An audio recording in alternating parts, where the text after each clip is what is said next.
J'ai vu un zombie passer près de la vitre de la voiture. Je retenais mon souffle, n'osant faire aucun bruit. J'espérais seulement qu'il n'avait pas remarqué ma présence. L'instant d'après, ce zombie s'effondra au sol. Je me baissai immédiatement, me cachant derrière le siège. Des coups de feu retentirent à l'extérieur. C'étaient des pillards qui tiraient. S'ils me découvraient, tout serait fini. Après leur départ, je sortis de la voiture en silence. Mais la blessure par balle dans ma poitrine ne s'était pas refermée depuis un mois. Chaque pas provoquait une douleur intense. Un autre zombie se mit à avancer en titubant vers moi. Il sentit l'odeur de putréfaction sur moi et me prit pour l'un des siens. Je fis un léger bruit pour l'attirer vers moi. Quand il fut assez près, je le tuai avec mes dernières forces. Ensuite, j'aperçus un château d'eau au loin. Je m'y hissai avec mes dernières forces. L'espace était étroit, mais il y avait des conserves et des médicaments à l'intérieur. C'était une cachette parfaite. Je marquai l'endroit sur mon sac à dos. Plus tard, j'entrai dans une ville abandonnée. Dans une voiture de police, je trouvai un pistolet. Je crus qu'il me sauverait la vie, mais le chargeur était vide. À cet instant, d'autres zombies apparurent derrière moi. Je tendis la main vers l'arme, mais je tombai lourdement au sol. La douleur à la poitrine m'immobilisait. Les zombies se rapprochaient. Je sus que tout était fini.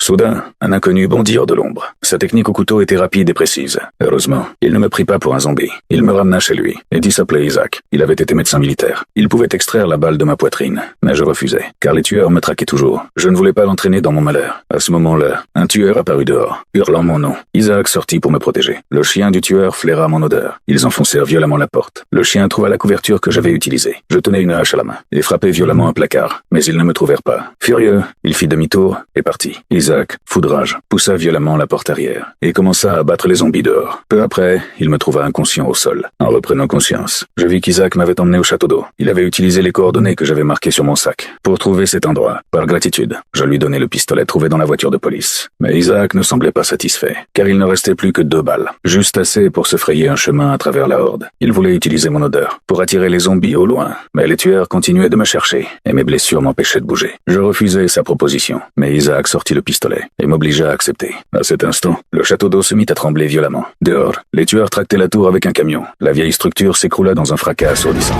Les tueurs approchaient pas à pas, agitant leurs armes, et je luttais désespérément contre la horde de zombies.